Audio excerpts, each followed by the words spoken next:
Hi, అందరికీ నమస్తే. నేను మీ డాక్టర్ అంజయ్య. ఈరోజు ఒక ఇంట్రెస్టింగ్ పేషెంట్ ఎక్స్పీరియన్స్ చెప్తాను. ఒక ఇద్దరు బిడ్డల తల్లి వచ్చింది. వాళ్ళ అమ్మగారిని వెంట తీసుకొని వచ్చింది. పక్కనే ఒక చిన్న బాబు, సంవత్సరంన్నర బాబు ఉన్నాడు. ఆ బాబుని వెంట తీసుకొని నా క్లినిక్ వచ్చారు. వచ్చి, సార్ చెయ్యి ఇక్కడి నుంచి ఇక్కడికి లాగుతుంది, కాలు కిందికి లాగుతుంది, ఈ చెవి దాకా పెయిన్ వస్తుంది, నా వల్ల కావట్లేదు, ఇది మీ దగ్గర తగ్గుతుందా అని అడిగింది. నేను ఆమెను అలా చూసి, కూర్చోతల్లి అని కూర్చోబెట్టి, మీకు ఏసిడిటీ ఉందా అని ఫస్ట్ క్వశ్చన్ వేశాను. అవును సార్ ఉంది అని చెప్పింది. ఎప్పుడైనా కాన్స్టిపేషన్ అయ్యిందా అని చెప్పాను. అయింది సార్, దానివల్ల ఫిషర్ ప్రాబ్లం కూడా నేను ఎదుర్కొన్నాను, అయింది సార్, అంతే. ఇప్పుడు ఆ ప్రాబ్లం ఏం లేదు సార్, ఇప్పుడు ఇది ఎక్కువ అవుతుంది, చెయ్యి లాగుతుంది, కాలు లాగుతుంది, ఎలాగన్నా సరే ఇది తగ్గే ఉపాయం చెప్పండి అని అడిగింది. తప్పకుండా తగ్గుతుందమ్మా, గ్యారంటీగా తగ్గుతుంది, నో ప్రాబ్లం అని చెప్పాను. ఆమె షాక్ అయింది. ఏంటి సార్ తగ్గుతుందా అని అంది. అవునమ్మా తగ్గుతుంది అన్నాను.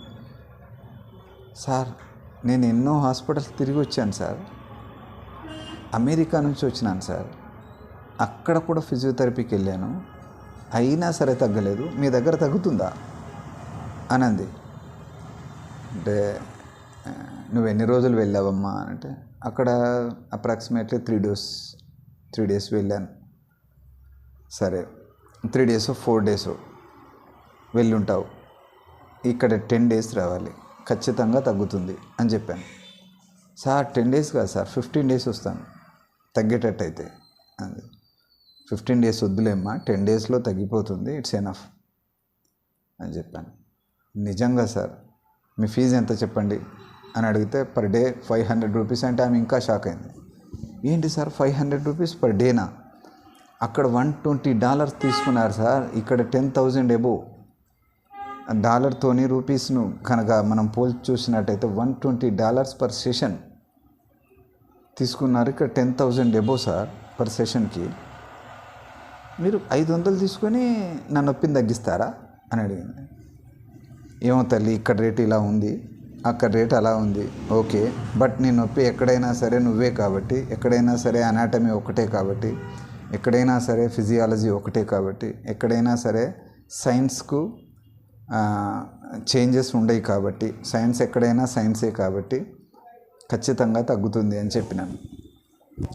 సరే సార్, నేను ట్రీట్మెంట్ తీసుకుంటాను, 10 రోజులు ఎట్లాగో నేను 1-2 నెలలు ఇక్కడే ఉంటాను కాబట్టి 10 రోజులు అయితే ఏంటి, 20 రోజులు అయితే ఏంటి, నేను వస్తాను, ట్రీట్మెంట్ తీసుకుంటాను, నాకు ఈ నొప్పి తగ్గించండి సార్, నా వల్ల కావట్లేదు అంది.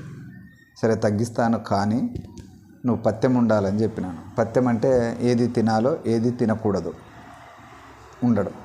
పథ్యమా సార్, ఏంటది అంటే, నీకు ఏవైతే అరిగే పదార్థాలు ఉన్నాయో అవి మాత్రమే తినాలి, ఫైబర్ కంటెంట్ ఉన్న పదార్థాలు మాత్రమే తినాలి, హై ప్రోటీన్ ఫుడ్ మానేయాలి అని ఇంకా చాలా విషయాలు ఉన్నాయి. పథ్యంలో ఏవి తినాలో ఏవి తినకూడదో నేను చెప్పినాను.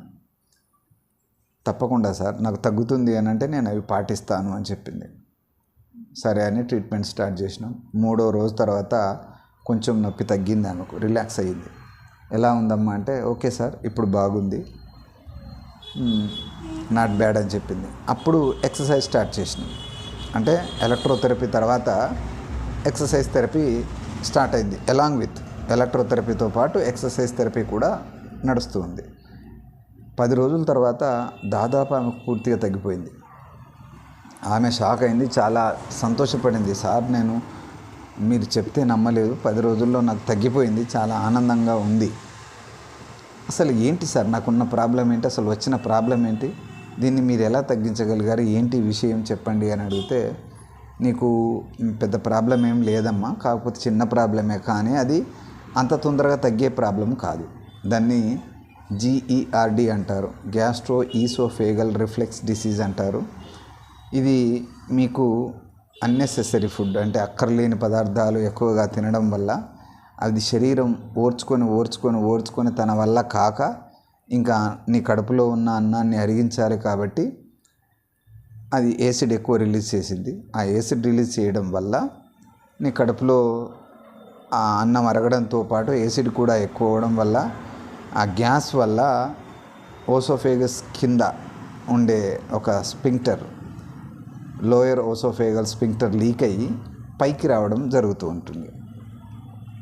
అట్లా గ్యాస్ పైకి వచ్చిన కొద్దీ నీ స్పైన్ మజిల్స్, అబ్డామినల్ మజిల్స్ ఆ గ్యాస్ పైకి రాకుండా కిందికి నెట్టడానికి అవి మీకు తెలియకుండానే పనిచేయడం జరుగుతూ ఉంటాయి. So abdominal muscles and spinal muscles రెండు నీ పొట్టలో ఉన్న గ్యాస్ కోసం పనిచేస్తున్నాయి. ఇప్పుడు వర్టిబ్రాస్ కోసం పనిచేయాల్సిన మజిల్స్, వర్టిబ్రాస్ను ప్రొటెక్ట్ చేయాల్సిన మజిల్స్ గ్యాస్ని ఎప్పటికీ కిందికి నెట్టడానికి ప్రయత్నం చేస్తున్నాయి. గ్యాస్ని ఎప్పటికీ కిందికి నెట్టడానికి ప్రయత్నం చేస్తున్నప్పుడు ఏమవుతుంది, హెవీ వర్క్ అయ్యి మెల్లగా అవి వీక్ అవుతూ ఉంటాయి. అవి spinal muscles and abdominal muscles ఎప్పుడైతే వీక్ అవుతాయో వర్టిబ్రాస్ మధ్యలో ఉన్న డిస్క్ల మీద కంప్రెషన్ పడుతూ ఉంటుంది. ఈ కంప్రెషన్ కాస్త డిస్క్ బల్జ్గానో లేకపోతే డిస్క్ డీజనరేషన్ గానో లేకపోతే డిస్క్ ప్రొలాప్స్ గానో మారుతూ ఉంటుంది. తద్వారా నర్వ్ కంప్రెషన్ కూడా జరిగి, స్పైనల్ కంప్రెషన్ కూడా జరిగి ఈ కిందికి కాళ్ళు లాగడము, చెయ్యి లాగడము, నొప్పి రావడము, చెవి దగ్గర నొప్పి రావడం, ఇట్లాంటివన్నీ చెవి దాకా ఈ నరువు నొప్పి రావడం జరుగుతూ ఉంటాయి. దాంతోపాటు మానసికమైన అలసట, పడుకుంటే నిద్ర రాకపోవడం, ఎప్పటికీ పడుకోవాలనిపించడం, కొంచెం అల్లరిని కూడా భరించలేకపోవడం, కొంచెం ఊపిరి ఎక్కువ తీస్తే ఆవలింతలు ఎక్కువ రావడం, ఇట్లాంటి యాంగ్జైటీ కూడా తయారవుతూ ఉంటుంది మనుషులకి. దీన్నిటినే కంట్రోల్ చేయకపోతే ఇది డిప్రెషన్గా కూడా మారిపోయి చాలా రోజుల నుంచి PPIs, proton pump inhibitors, gastric tablets వాడాల్సి వస్తుంది. సో ఏది ఏమైనా సరే నువ్వు లక్కీగా నీ వ్యాధి గురించి తెలుసుకున్నావు కాబట్టి ఇప్పుడు నువ్వు క్రమపద్ధతి జీవనాన్ని సాగిస్తావు, ఇంకా వెళ్ళిపోవచ్చు అని చెప్పినాను. ఆమె చాలా సంతోషపడింది. నిజంగా సార్ ఈ విషయాన్ని ఎవరూ చెప్పలేదు. గ్యాస్ ట్రబుల్ ఉందంటే ఓకే అమ్మా ఈ మందులు వాడు తగ్గిపోతుంది అని ఈ గ్యాస్ టాబ్లెట్లు ఇచ్చేవారు. నేను 2.5 సంవత్సరాల నుంచి ప్రతిరోజు ఈ గ్యాస్ ట్రబుల్ టాబ్లెట్ వేసుకుంటున్నాను. అది వేసుకుంటేనే నేను కూస్తో పని చేసుకోగలుగుతున్నాను, లేకపోతే నా పరిస్థితి అంతే సార్. ఇది ఎవరు ఈ విషయం నాకు చెప్పలేదు అని అంటే నువ్వు వారిని అడిగి ఉండవు. అడిగితే వాళ్ళు కూడా చెప్తారు. ఎవరైనా అడగంది నాకేం ప్రాబ్లం ఉంది సార్, మీరు ఏం అసెస్ చేశారు అని అడిగితే ఎవరైనా చెప్తారు. అది డాక్టర్ డ్యూటీ. కొద్దో గొప్ప నీ ప్రాబ్లం నీకు ఎక్స్ప్లెయిన్ చేసి దానికి సొల్యూషన్ చెప్పడమే డాక్టర్ ఒక డ్యూటీ. ఓకే, ఇప్పటికైతే నీకు తెలిసింది కదా, ఇప్పుడు నేను జాగ్రత్తగా ఉండు అని అంటే అవును సార్, నేను చిన్నప్పుడు చాలా తిన్నాను ఈ పానీపూరి అని. అది ఇప్పుడు అమెరికాలో కూడా ఏముంటుంది సార్, బ్రెడ్ ఇన్స్టంట్గా దొరుకుతుందని బ్రెడ్, ఆ బ్రెడ్ మీద ఆమ్లెటు, ఆ తర్వాత ఏవో నూడిల్స్ అన్నీ ఫాస్ట్గా తొందరగా రెడీ చేసుకొని తినేసి ఎలా పడితే అలా ఎప్పుడు పడితే అప్పుడు పడుకోవడం, ఎప్పుడు పడితే అప్పుడు లేవడం, ఒక రిథమెటిక్ లైఫ్, ఒక సిస్టమేటిక్ లైఫ్ లేకుండా అయిపోయింది సార్. అందువల్ల కూడా ఇలా అవుతుంది.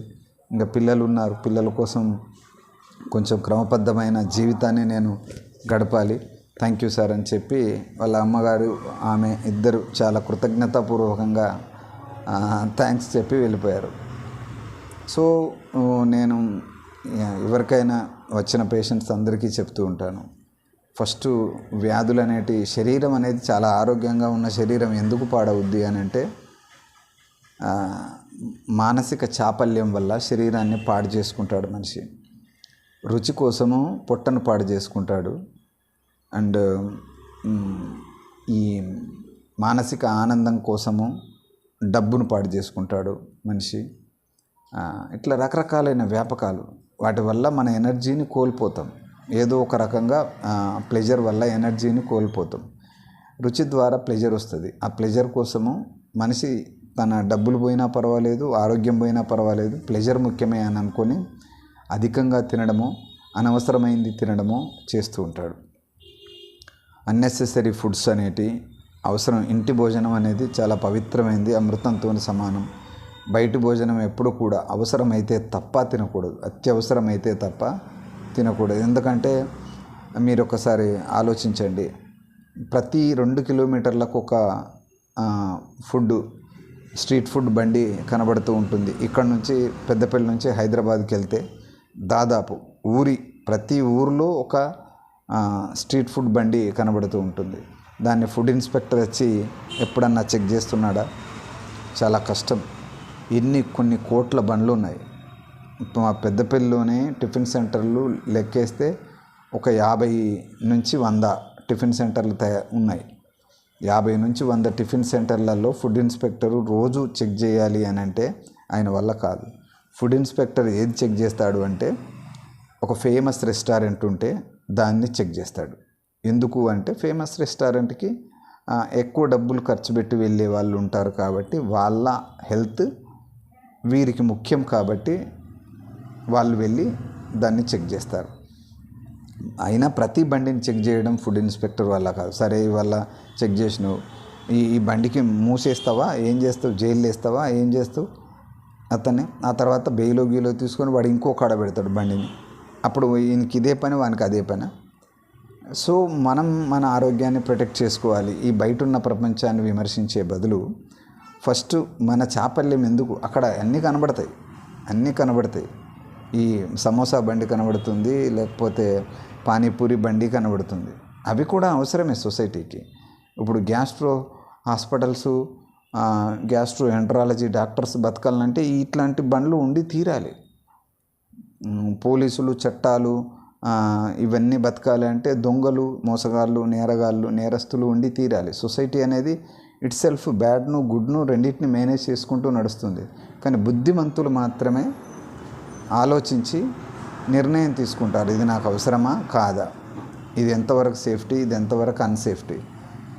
ఎవడైనా చేస్తాడు, కానీ బాధపడుతూ చావడం వేరు, సౌకర్యంగా నిగ్రహంతో కంట్రోల్గా చావడం వేరు కదా. సో వీలైనంత వరకు ఇంటి ఫుడ్ తినడం, చాలా సౌకర్యంగా శరీరాన్ని ఉంచుకోవడం, అంతకంటే సౌకర్యంగా మనస్సును కంట్రోల్ చేసుకోవడం అవసరం కదా. Thank you.